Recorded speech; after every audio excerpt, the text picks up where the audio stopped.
What's up, everyone? Trent Denson here with another episode of the Spread the Positive podcast. Got a really awesome guest with us today, man. Really pumped about this one. It's actually with Cody Byrns. He is an award-winning speaker and a #1 best-selling author. His life underwent a major shift in 2013 after a horrific traffic accident left his body burned and scarred.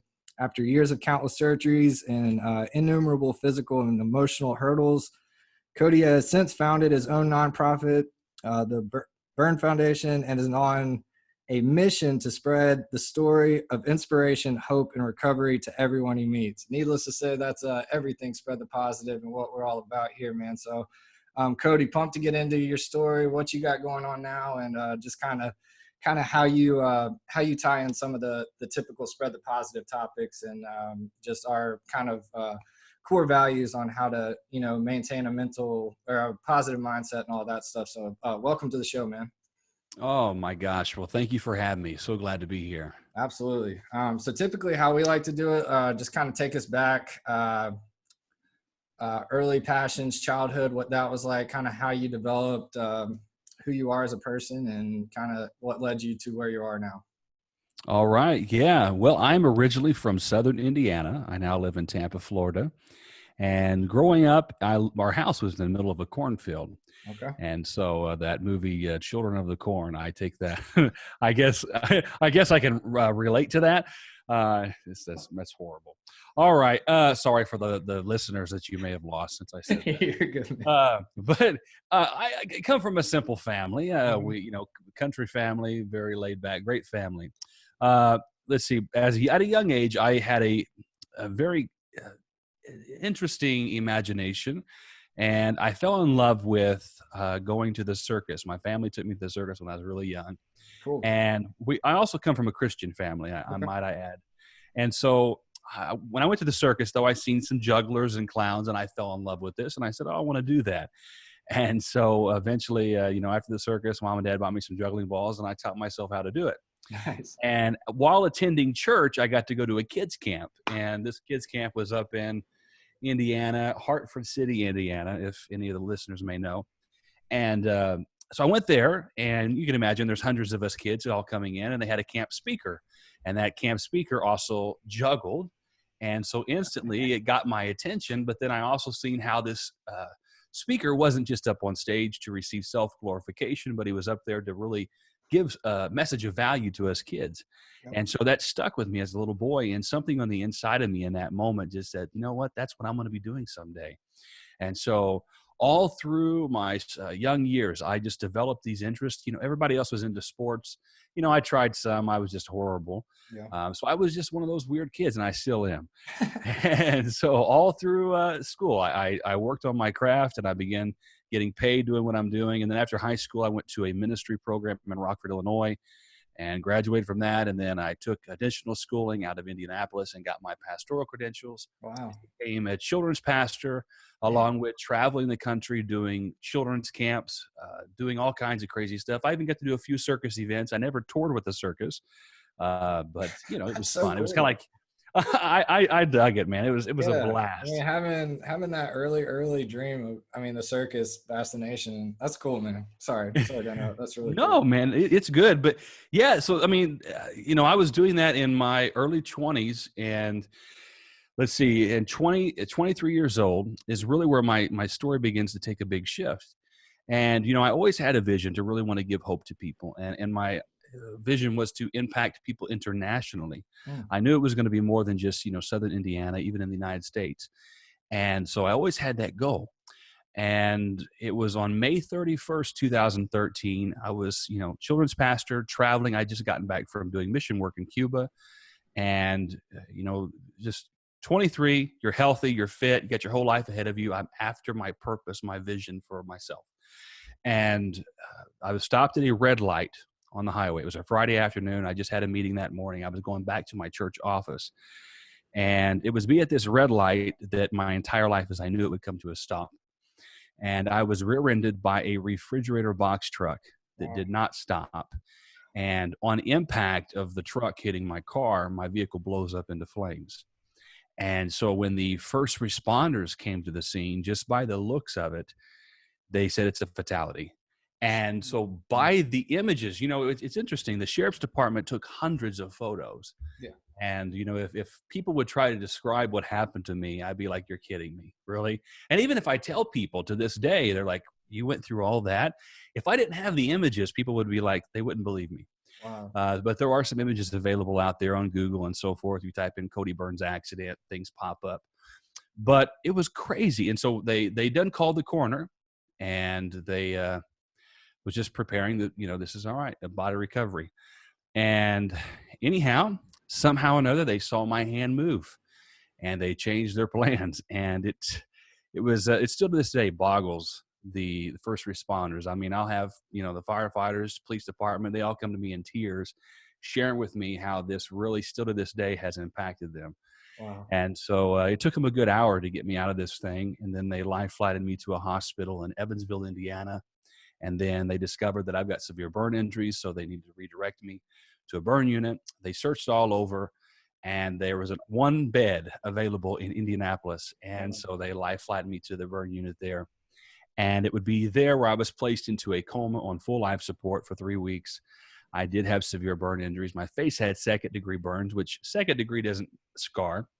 But then I had third and fourth degree burns. I never knew there was a fourth degree burn. Yeah, I never heard. And it was crazy. But basically what that is it burns through all your fat cells down to bone and muscle. And in some cases, it requires amputation. And so I had some severe burns, and I also had the broken vertebrae, torn ligaments. Whenever I was in the unit, I had a blood infection, I had pneumonia, all kinds of hurdles happened within this 3 weeks time. Jeez. Luckily, I don't remember none of it. But yeah, I'll give you I'll pause there to see if you want to add anything. Oh, man, I'm just taking it in, man. That's incredible. First and foremost, that you're with us, period. And I did want to unpack just a little bit when you were talking about kind of having that dream before all that. I think that's really something to kind of focus in on, just to touch the fact that you had, like you said, you were halfway there. You were really on track to do exactly what your dream was and all that stuff. And then this horrific accident happens, and what comes from that? I mean, does it just amplify it on every level, or what was that process like? Oh my goodness. Well, I mean, when you come to, one of the things when I came out of life support, my whole family was there. My whole entire community supported me and encouraged me. And I was very, very blessed. But I remember my mother saying to me, she explained what had happened. It was still slowly dawning on me. And then she said, Cody, no matter what, don't lose sight of your vision. And she knew that I had a ministry to impact the world, or a vision to impact the world. And she said, it's just now begun. And she was encouraging me through that. And obviously in those moments, though, you're like, I didn't see this coming. I always had this vision to help people, but I had this idea of what it was going to look like. Right. Never in a million years did I expect all this to happen. Mm-hmm. And so obviously at that moment, you're like, well, I ain't going to, you don't see how the good can come from it. But, because it's such so many emotional hurdles, and just the trauma of going through it. But, I'll fast forward to say that, since this time, it has really turned out to be the platform in which I can help hundreds of thousands of people. And it's been remarkable to see. Dude, that's powerful, man. I've had goosebumps kind of the whole time. So that's unreal. Yeah, I guess just, can you get into some more of that, like what you have going now, and the Cody Byrns Foundation and all of that type of stuff, and all the work you're doing? Yeah. Well, after all this, it was quite a long recovery. I was in the burn unit for 2.5 months. I went through more physical and occupational therapy, many, many surgeries, but through it all, I started seeing the impact it was having on people. And so naturally, in the beginning, I was always on stage. I was impacting children. I got to do some adult stuff and work with teenagers as well during that time, but it's really intensified since this. I mean, it expanded my audience. So I speak a lot, not only in churches, but in colleges. And it's really taking a big shift even into the corporate market. And obviously in the corporate market, it's more just motivational, not necessarily faith-based or, oriented, but still yet it's really been amazing to see. And I really believe it's only just the beginning, and because it'll be 7 years next month. And so So I, through all this, had a lot of people encouraging me, mentors, helping me with my mental, state during that time. Yeah. And, a lot of people encouraging me, and it just propelled me all the more. Yeah. And, yeah, so, I mean, I've written a book since then. It became a bestseller on Tell the Amazon. book, man. Yeah. What's the book? It's Scar Release, Breaking Free of Yesterday's Troubles. More about. And so it's the first book. It's not a large, intimidating book, pretty simple, conversational. Not only am I sharing my story, but I'm sharing practical takeaways for everyone, no matter what they're going through in life. Because if they don't have the physical scars, they have the emotional scars. And so I talk a lot about that. That's amazing, man. Yeah, one of the notes here that I have is just the difference between going through life and growing through life. I mean, I'm sure that's covered in the book, and I mean, it seems like it's one of your go-to pillars. So, what are your thoughts on that? Yeah, I think, pain is one of our greatest teachers. And that is a quote from somebody. I need to find out who that's from. But I really do. I believe it because I've seen it to be so in my case. In painful moments, you tend to learn a lot about life and yourself, and you start discovering what is most important. And, being in my early 20s, you have an idea of what's important. But, obviously when rubber hits the road, your perspective changes. And so you mature and you grow up in many, many ways. And so I like to look at it as that I am thankful now that I encountered this because it allowed me to mature in ways that I wouldn't have if I hadn't gone through it. So I encourage everybody that no matter what you're going through in life, and especially now with this quarantine and coronavirus, everything that's happening, look at the ways and find ways you can grow and better yourself through this difficult experience. Because at the end of all this, what are you going to be left with? And life is short, and we want to make the most of our time here on earth. Yeah, man, that's the most accurate thing I've heard in a long time. uh, on that note, one of the common key components of the podcast we do is just mindset and trying to err on that side of keeping it positive, not delusional. We always like to have that caveat that it's not all gumdrops and rainbows, but just having those tools in the toolbox per se to get through those difficult times, and the stuff that you can really count on to improve your mood and anything along those lines. So what are some of your go-to tips and routines to kind of get out of a tough situation or overcome, I guess? Yeah, no, I like to tell people it's EPIC. That's the acronym for it, but it's embrace challenges. Yeah. Challenges are going to come, and when they do, learn to embrace them, and then provide perspective, almost like shifting your perspective in that moment, and seeing all the lessons through it, and how can I use this experience to better myself and those around me, and then implement the changes that you need to make.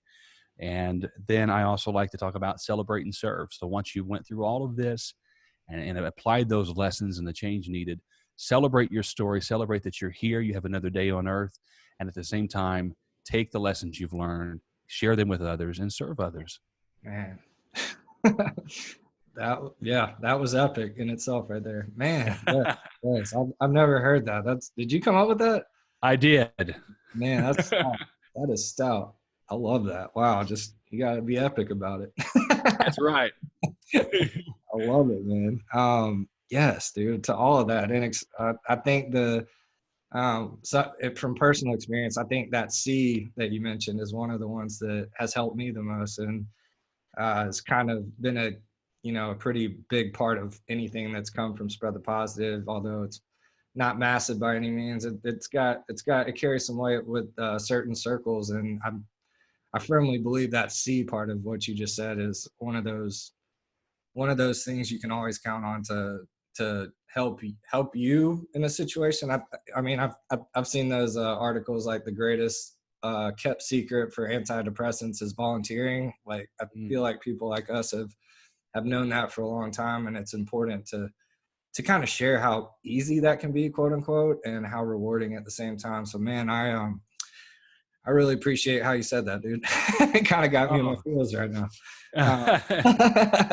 But yeah, man, another thing we always like to get our guests to speak on is And you kind of already have, just having that community around you through your struggles. And you don't have that community without creating it first and being there and being a steward and being a servant and doing the things that you have to do to get that type of community and build that circle around you. So can you just speak a little bit on why the bigger picture is important, and like how you go about navigating that and all of that?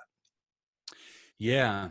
I think, obviously my faith is very important to me, anybody that knows me, but there are many people that, don't believe in that. And if that's the case, that's okay. Mhm. But, I think the bigger picture is really looking at the legacy in which you want to give to others or leave in the world. Because like I said, life is short Mhm. and we're only here for a period of time. And, and if you have a spouse, and you have children especially, Mhm. what do you want to leave behind to them? What do you want to teach them? Our greatest lesson to our kids is not necessarily what we tell them, but how we live and how we act it out. Mhm. And so, your lifestyle is a tremendous example to many, and many people are watching us. And so looking at the big picture, and I love one of my mentors. He just passed away last year, but he left us with this quote that he loved, and I love it. Is taking in all these different obstacles and things, and once again, I will highlight on the importance of mentors and a good support system. Yeah. We are in charge of putting those people in place, and you are a byproduct of your environment. So it's extremely important if you want to breed good results or produce good results from your life. Find those people in which Yeah. they're going to help you bring it about. But he said this quote, and it says that it's the key to success is playing the hand you were dealt like it was the hand that you wanted. Man, I was And about it's to so ask that. Yes, it's powerful. that is good. And so when you take all of these things and you apply it to your life and you see the turnaround of it, and you're like, you know what? He also, something else he liked to say, not everything, it doesn't always happen, or things don't happen to me, they happen for me. Yeah. And I really see that this tragedy, in my case, it's happened for me. It's turned around and it is for my good. And Right. so I'm going to use it to the best of my ability to Yeah. serve the world around me. And you're definitely doing that, man. Salute to you for having that perseverance. And just I keep going back to the fact that this was already so much ingrained in you, and then just having this, what you would think is, I mean, obviously it was awful and nobody would wish that on their worst enemy, obviously, but just the fact that all of this was already in place, and then you had that type of platform to just take it to that next level, man. It's weird, man. It's like that fate. It's the God. It's the bigger picture, bigger plan. Just living that purpose, man. It's really cool to hear it firsthand. So I appreciate this. Oh man, it's my pleasure. And it's also very ironic that my last name is Burns. Yeah, it's pronounced Burns. What are the odds of that, man? And so the only difference, I had a pastor tell me this, the So, only difference between Burns, Burns, and my last name is Byrns is the Y. whoa, There's a message in that. And so why? man, man, that's good, dude.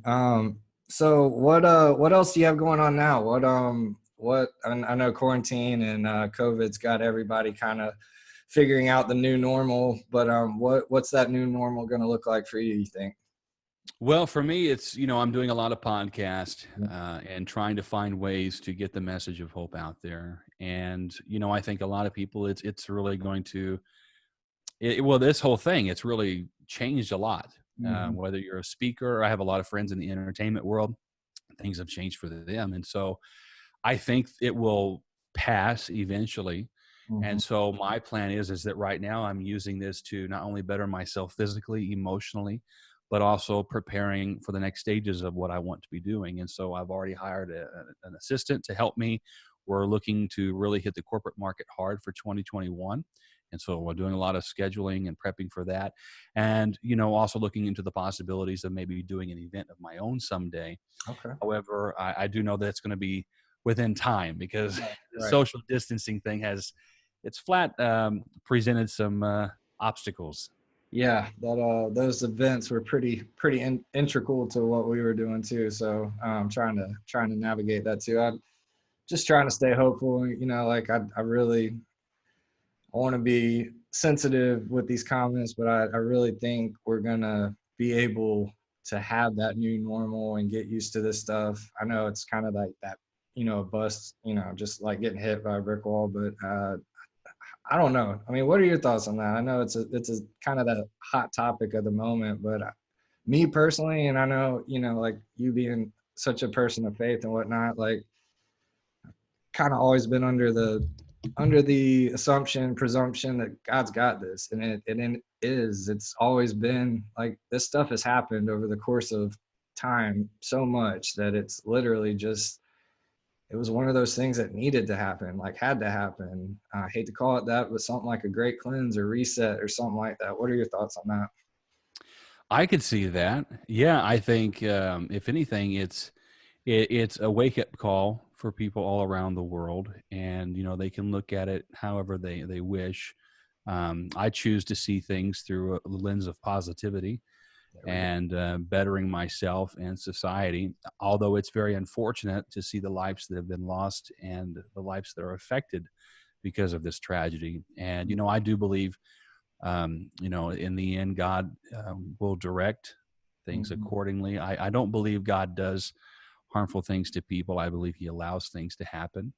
And I with this case, I look at history, and you think about the flu and all these different things that happen throughout the past. I think it will blow over, and I Mm-hmm. think eventually we'll get back to living life fairly similar, maybe not 100% similar, but Right.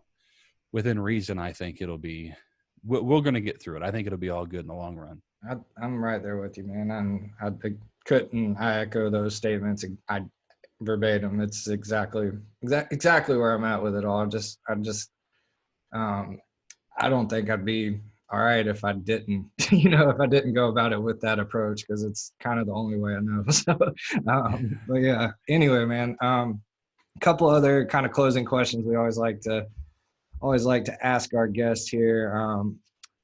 Being familiar with Spread the Positive, you already mentioned one of your mentors in the past, but I always like to ask, when you hear the phrase "spread the positive" and you've kind of heard about what we're doing and why we do what we do, who's one of the first people in your life or in your circle that comes to mind that lives that spread the positive mission out? Yeah. Well, like I said, I mentioned Sean Stevenson, which he passed, but there's another great man that I highly respect, and his name is Dave Reaver. Okay. And he's also a burn survivor, and he encouraged me in my moment of you know being down and depressed, share with me his story, and I have a high respect for him. And I'll say this really quick. He told me, he said, because it's the same thing he had somebody tell him. For years, he battled with suicide, depression because of his incident. He was in Vietnam. A sniper shot a hand grenade, and the grenade blew up all over him. And so his Huh. face is scarred, fingers amputated. But he's spoken to probably millions Wow. throughout his lifetime, military, schools. I mean, you name it, the man's done so much. But he said, Cody, God did not do this to you, but he allowed it to happen because he could trust you with the scars. And it was a powerful statement that changed his life. And I look at that in the same way with me. And Wow. so I would say Dave Reaver, because he is still to this day, the man's got to be in his late 80s, Wow, and man. he's still actively spreading the Shouts positive. There you go, man. Shouts to Dave Reaver, man. That's unbelievable. That's why I love that question. It's one of my favorite questions that comes up, because you get those types of people that are doing that type of stuff, man. So that kind of transitions into another one of like the key components of Spread the Positive. The whole mission is to showcase and facilitate things that are going right, making a positive impact. So in your current day to day, what are some examples of what is going right according to you, Cody? What's out here making a positive impact? People, organizations, news stories, causes, anything along those lines. Yeah, as far as what I'm doing personally. It could be you personally or anything you've witnessed, things you Oh see. my goodness. Yeah, there's a lot. Yeah, I mean, it's amazing to see the efforts of people that are rising up in difficult, times, and that is always in itself very encouraging. You look at medical staff and different ones that are placing themselves out there in the front lines, and that is very encouraging. And it's always cool to see, when challenges come, it squeezes out what's in people. It's either going to be good or bad.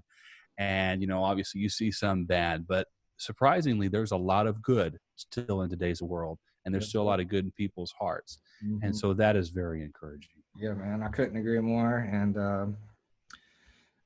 that's what this is all about for me, is just, kind of focusing on that and making an effort to bring more light to those things versus, the opposite that we get so much of. So that's good, man. It's so good. But yeah, another kind of closing thing, I always got to get this one into. Really, really pumped to hear you are grateful for. It's the 4 things you're most grateful for right now. What you got? Oh, well, number one, it'd be Jesus, my faith, and my family has been instilled to this day, so important to me, and the community and around me, friends, mentors that support me on a day-to-day basis. And then I'll just say, lastly, coffee. There you have it. Still sipping on, get your coffee in. That's right.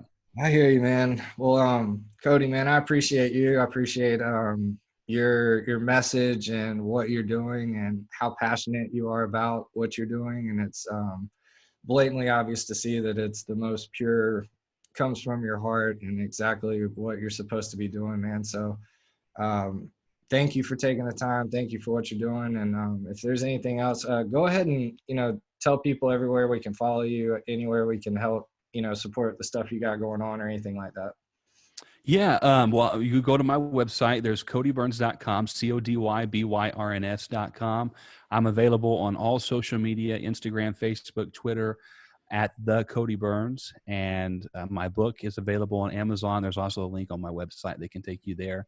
If the listeners would like, they can go and fill out just a little form with their name and email. They can download the first chapter for free along with the study guide. That's amazing. I'll definitely have all of that in the notes and the posts that we do. That's really amazing. Definitely gonna check the book out too. And yeah, man, I just really, really grateful for the opportunity. Hopefully we can cross paths after all this stuff, clears up a little, and maybe we can do some of those events here in Nashville or hit some of those corporate sponsors, because we got like 9 million healthcare corporate sponsors around here in Nashville. So there's opportunities, man. I would love that. That would be a thrill, man. Awesome, dude. Well, I appreciate it. We'll jump off here, and thank you again. All right. Thank you, buddy. All right, here we go. Dang, dude. Got me in my feels here. That's what this is all about. I loved it. Oh, stop.